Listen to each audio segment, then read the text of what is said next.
할렐루야, 할렐루야. 네, 오늘 교회 창립 46주년을 맞아서 우리 다음 세대들하고 함께 예배 드리고 있습니다.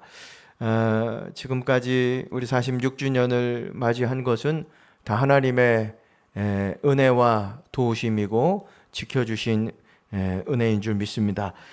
우리 교회가 46주년을 맞이하기까지 이렇게 돌이켜보면 어느 단 한순간도 하나님의 세미하신 손길이 닿지 않은 적이 없습니다. 모든 것이 기적이고 모든 것이 하나님의 은혜임을 다시 고백합니다. 이 거룩한 터를 위해서 또 눈물과 기도로 또 땀방울을 쏟아 부어주시면서 헌신해 주신 우리 신앙의 선배님들께도 진심으로 감사를 드립니다. 오늘 이 예배가 단순히 우리의 숫자만을 기념하는 날이 되지 않았으면 좋겠고요.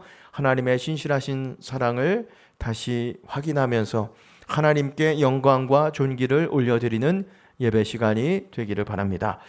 오늘 교회 창립주일이라고 그랬잖아요. 교회는 어떤 곳일까요? 여러분들에게 있어서 교회는 어떤 곳입니까? 장로교 창시자인 칼빈이 기독교 강요 4권에서 교회는 신자들의 어머니라고 했습니다. 그래서 칼빈은 그 강해에서 우리 신앙생활에서 어머니 역할을 하는 곳이 교회다 그랬습니다. 교회는 어떤 곳이라고요? 어머니의 역할을 하는 곳이다.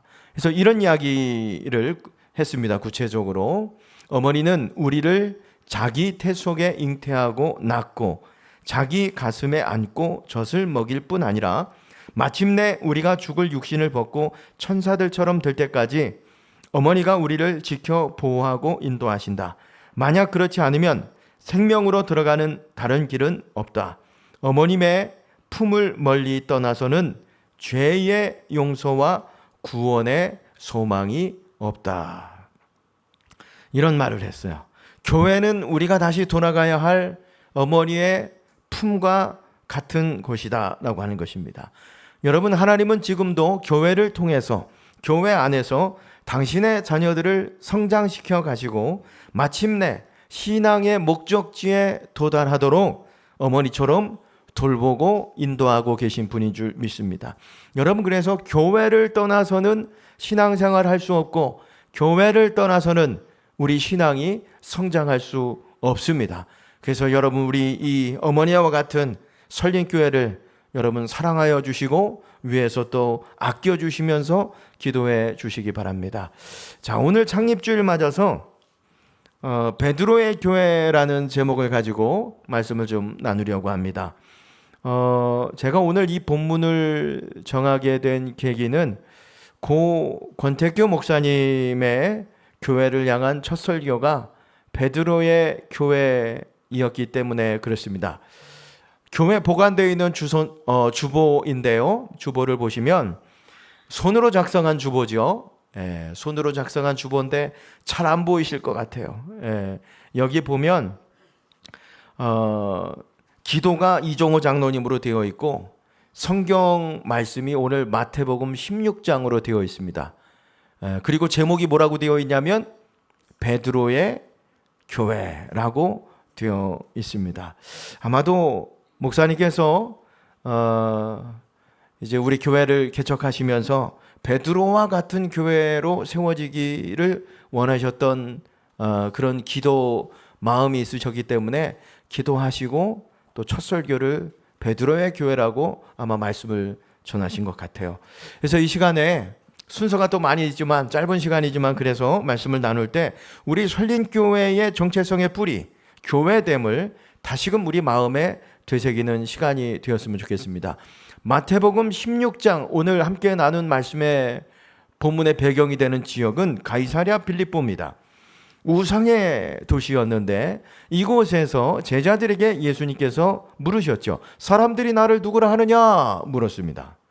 이에 제자들이 세례 요한이라고 하기도 하고 더러는 엘리야라고 하기도 하고 더러는 예레미야나 선지자라고 합니다.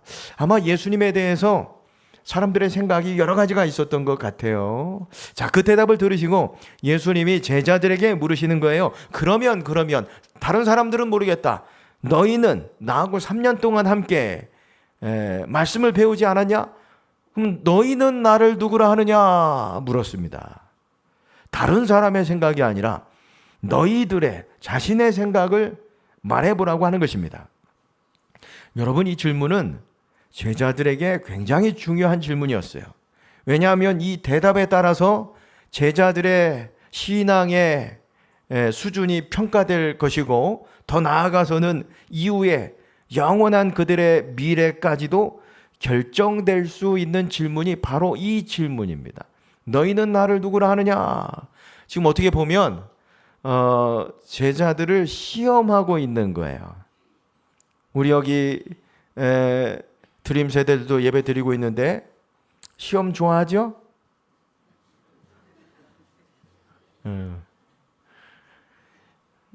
우리가 시험 생각하면 머리가 아플 텐데 여러분, 시험을 왜 봐요?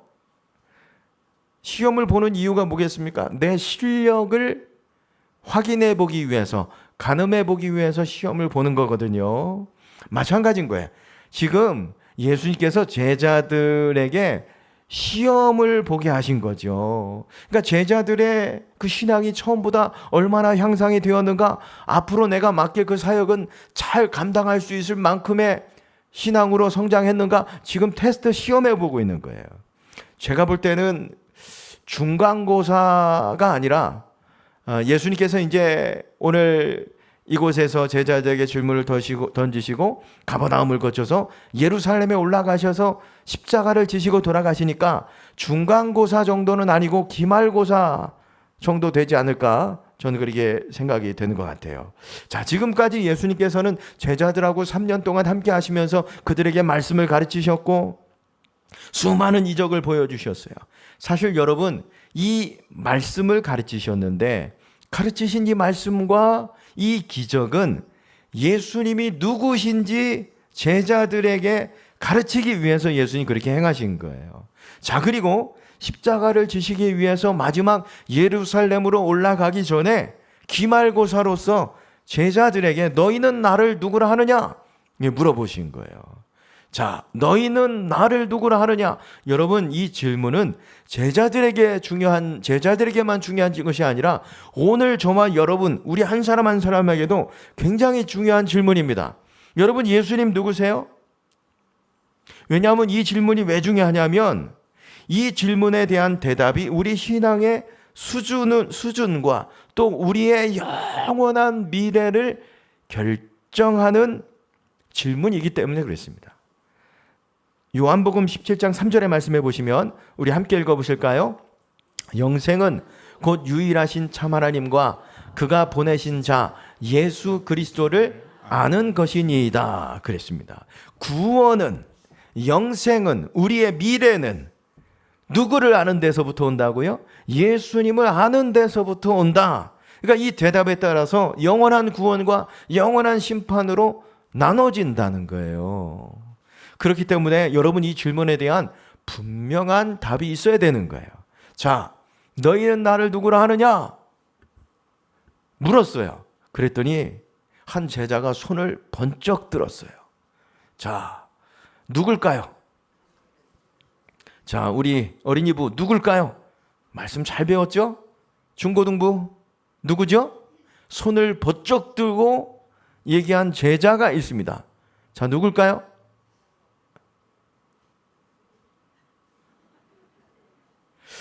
누굴까요? 자, 성도님들 누구죠? 알려주세요.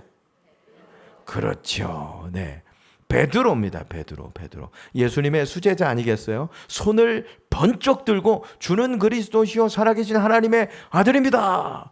대답을 한 거예요. 한번 따라해 주세요. 주는 그리스도시요 살아계신 하나님의 아들입니다.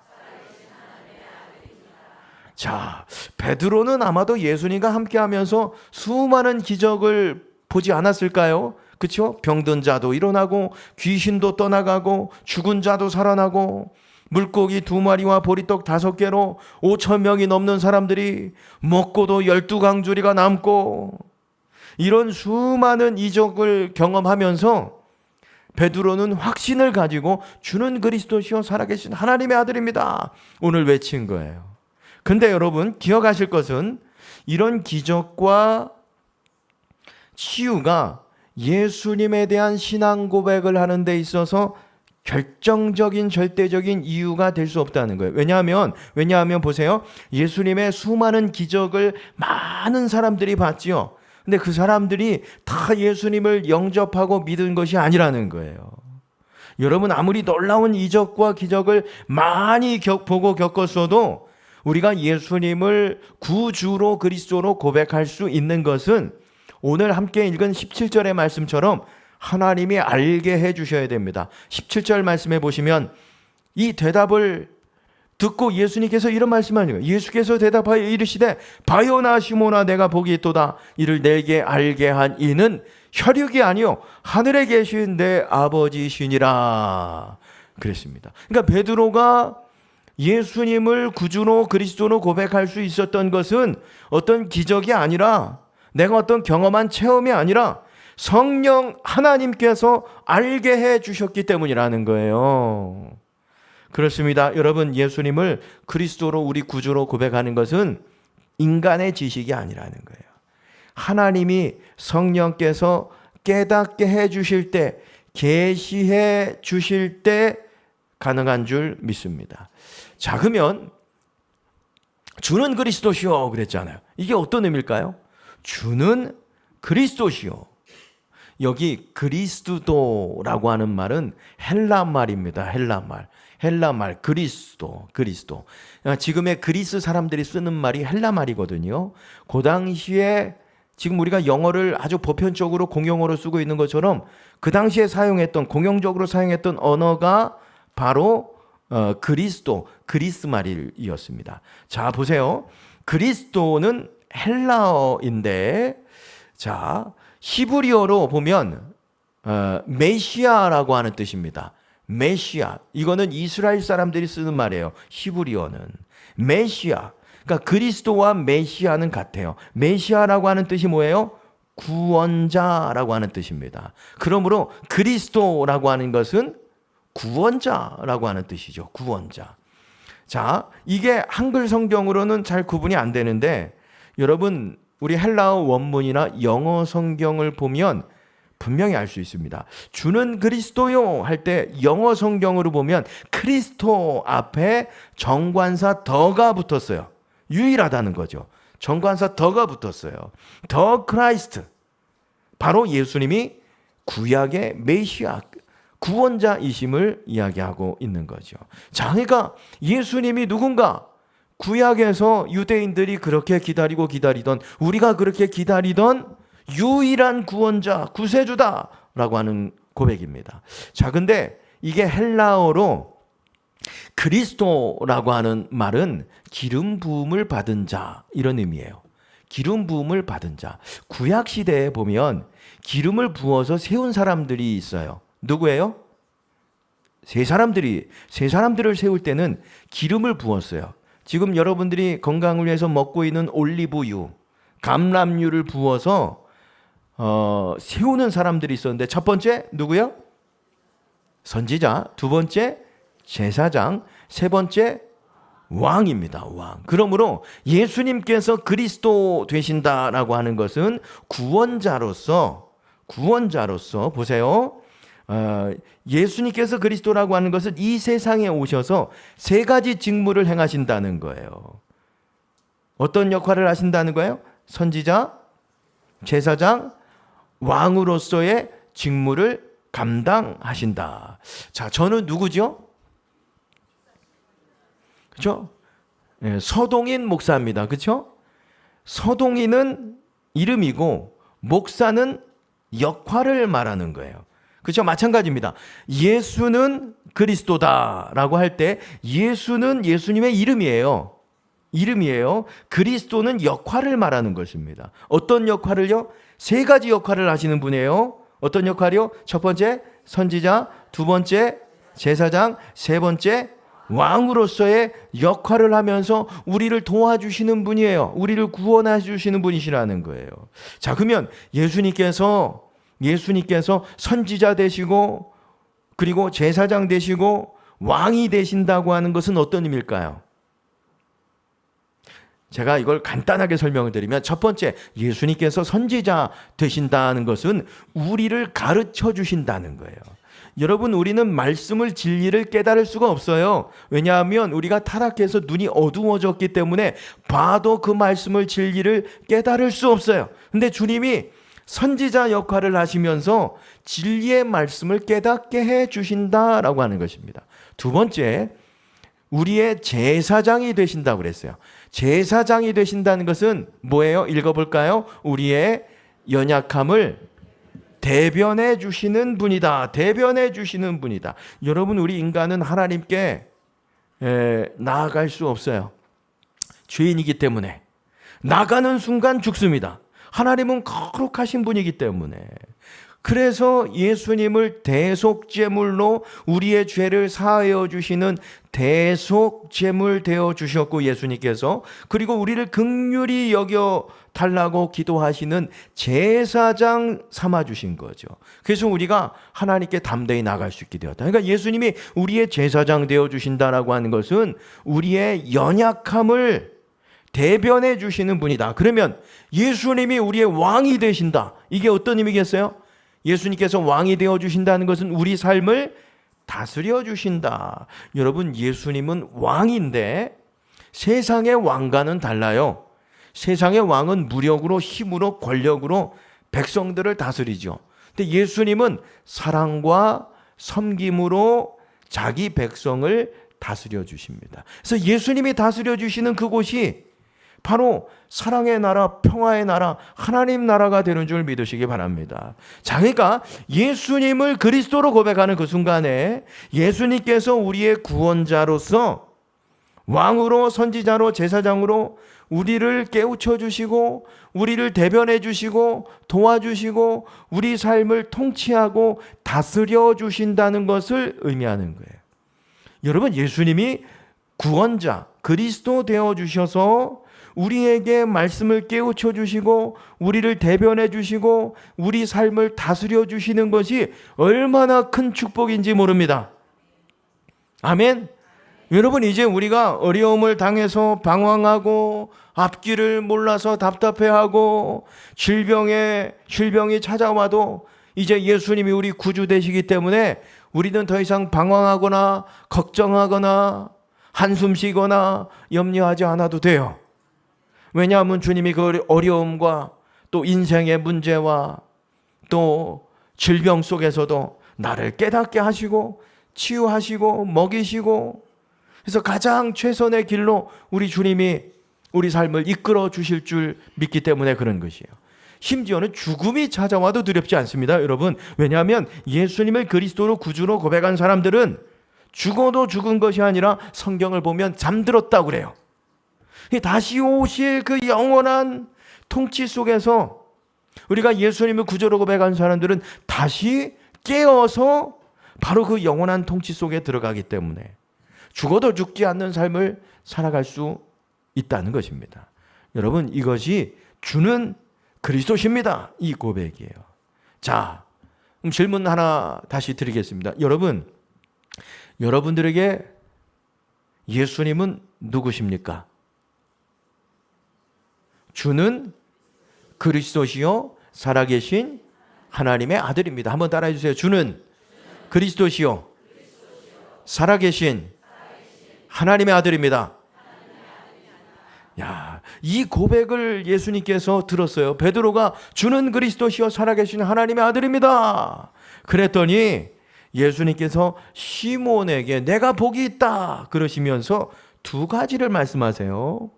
18절에 말씀해 보시면 또 내가 내게 이르노니 너는 베드로라. 내가 이 반석 위에 내 교회를 세우리니 음부의 권세가 이기지 못하리라 그랬습니다. 음부의 권세가 이기지 못하는 교회를 내가 이 고백 위에 세워주겠다라는 거죠. 여러분, 초대교회를 생각해 보세요. 초대교회, 당시 세계를 지배하던 로마에 비하면 여러분 갈릴리 어부로부터 시작된 그 교회 얼마나 작고 초라하고 보잘것없겠습니까? 로마 역사에 보면 10명의 황제들이 250년 동안 교회를 핍박했어요. 그러면 여러분 교회가 역사의 뒤편으로 사라져야 하지 않겠습니까? 근데 어떻게 되었어요? 오히려 교회를 핍박했던 로마 제국은 역사의 뒤편으로 사라지고 말았고 하나님의 교회는 지금도 살아있고 전 세계적으로 퍼져나가고 있습니다. 여러분 음부의 권세도 이길 수 없는 교회로 하나님이 세워주시고 지켜주신 거예요. 두 번째 보세요. 두 번째 베드로의 이런 신앙 고백에 예수님 뭐라고 말씀하시냐면 19절의 말씀에 보면 내가 천국 열쇠를 내게 주리니 내가 땅에서 무엇이든지 매면 하늘에서도 매일 것이요 땅에서 내가 무엇이든지 풀면 하늘에서도 풀리리라 하시고 그랬습니다. 하늘을 메고 푸는 권세를 내가 너희에게 주겠다는 것입니다. 자, 여기 보면 천국 열쇠를 주겠다 그랬어요. 내가 내게 천국 열쇠를 주겠다. 천국 열쇠가 뭘까요? 여러분 복음인 줄 믿습니다. 그러니까 베드로에게 내가 내게 복음을 맡기고 이 복음을 통해서 내가 천국의 문도 열고 닫게 하겠다. 오늘 예수님이 이렇게 약속하신 거예요. 자, 근데 여기 보시면 이 말씀 19절 말씀 다시 보여주세요. 19절 말씀 다시 보시면 천국 열쇠를 내게 주리니 내가 땅에서 무엇이든지 매면 하늘에서도 매일 것이요 내가 땅에서 무엇이든지 풀면 하늘에서도 풀리리라 그랬잖아요. 여기 땅에서 매면 묶으면 하늘에서도 묶일 것이다. 이게 어떤 의미예요?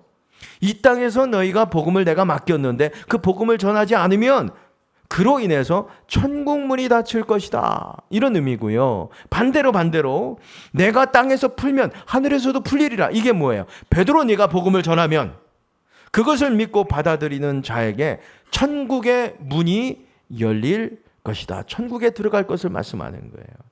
여러분 우리가 복음을 전하면 천국 문이 열리고 복음을 전하지 않으면 천국 문이 닫힙니다. 여러분 그래서 우리가 때를 얻든지 못 얻든지 복음을 전해야 되는 거예요. 자, 여러분 손에 한번 보세요. 지금 뭐가 젖어 있어요? 아무것도 없는 것 같죠? 하나님이 여러분들에게 천국 열쇠를 주셨다니까요. 보이지 않지만 여러분 지금 손에 천국 열쇠가 있어요. 주는 그리스도라고 고백하는 사람들에게 천국 열쇠를 주십니다. 그리고 이걸 권세라고 그래요. 권세.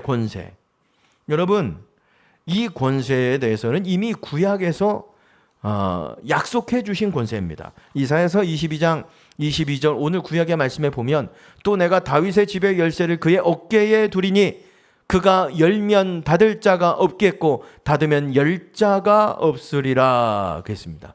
이것은 셈나 대신에 엘리야김을 세워가지고 다윗의 집을 통치하게 될 것이라는 뜻이에요. 구약 시대에 여러분 왕의 대리인이 가졌던 절대 권세가 뭐냐면 열고 닫는 권세인 거예요. 이 권세를 엘리야김이 받아서 다윗의 집 이스라엘의 집을 통치하게 될 것이다. 누가 얘기했냐면 히스기야가 얘기했어요. 근데 여기 보면 엘리야김은 역사적인 인물이지만 여러분 바로 예수님의 그림자입니다. 예수님을 상징하는 거예요. 자, 그렇기 때문에 예수님께서 하늘을 닫는 권세를 받아서 그것을 우리에게 주시겠다. 어떤 사람들에게 주시겠다는 주는 그리스도시요 살아계신 하나님의 아들입니다. 이 고백을 하는 사람들에게 내가 하늘문을 닫고 여는 권세를 주겠다. 열쇠를 주겠다. 사랑하는 여러분, 우리는 이런 권세를 가진 사람들인 줄 믿으시기 바랍니다. 그래서 우리가 때를 얻든지 못 얻든지 우리가 복음을 전하는 삶을 살아야 하는 것입니다. 오후에 오늘 특별히 선교주일 맞아서 선교 영화를 상영할 예정입니다. 우리 신의 악단이라는 영화를 저희들이 이제 식사하고 3부 예배로 해서 저희들이 관람을 하려고 하는데 여러분 북한 땅을 위해서 기도해 주십시오.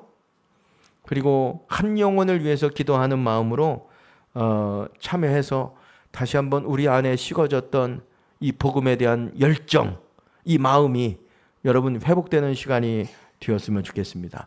안 보신 분들도 보시면 은혜가 되고, 또 한 번 더 보셨던 분은 또 한 번 보면 또 다른 은혜가 있게 될 줄 믿습니다. 우리 교회 장로님들이 열심히 또 연습해가지고 팝콘 맛있게 준비하셨다고 하니까, 우리 오늘 두부라호에서도 아주 식사를 셰프들처럼 준비했다고 그러니까, 여러분 가지 마시고, 발음이 좀 그랬어요? 셰프들처럼 반찬 하나하나 정성을 다해서 준비했다고 하니까, 여러분 같이 함께 귀한 교제 식탁 나누시고 또 팝콘 들고, 원래는 본당에 뭘 가지고 오면 안 되는데 허락해 드리겠습니다. 팝콘하고 음료 가지고 올라오셔서, 우리 꼬마 너희들은 밑에서 철로역정 볼 거야. 또 따로 준비했다고 하니까 우리 다음 세대들도 가지 말고 함께 또 참여하는 귀한 우리 창립 주일이 되었으면 좋겠습니다. 오늘 넷째 주는 사실 목장 모임이 있는 날인데 목원들과 함께 보시라고 준비한 날입니다. 인도자 목자 되신 분들 함께 우리 격려해 주시면 감사하겠습니다. 말씀 마칠게요. 여러분, 베드로의 교회는 어떤 교회입니까? 목사님께서 개척하시면서 참 그래도 저희가 몇 년 전만 해도 1대, 2대, 3대 목사님들 같이 모셔서 예배 드렸는데, 올해 권태기 목사님께서도 하나님의 부르심을 받았죠. 그 목사님이 이 교회를 개척하시면서 기대했던 교회, 베드로와 같은 교회입니다. 베드로의 교회죠. 베드로의 교회는 어떤 교회입니까? 분명한 신앙 고백이 있는 교회입니다. 주는 그리스도시요 살아계신 하나님의 아들입니다.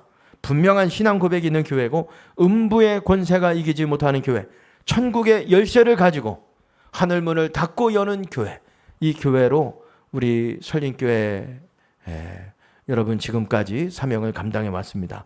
46주년을 맞는 우리 교회가 더욱더 여러분 분명한 신앙 고백 위에 음부의 권세가 이기지 못하는 교회, 하늘문을 열고 닫는 교회, 영혼을 구원하고 선교하는 교회로 세워져 가기를 주의 이름으로 축원합니다.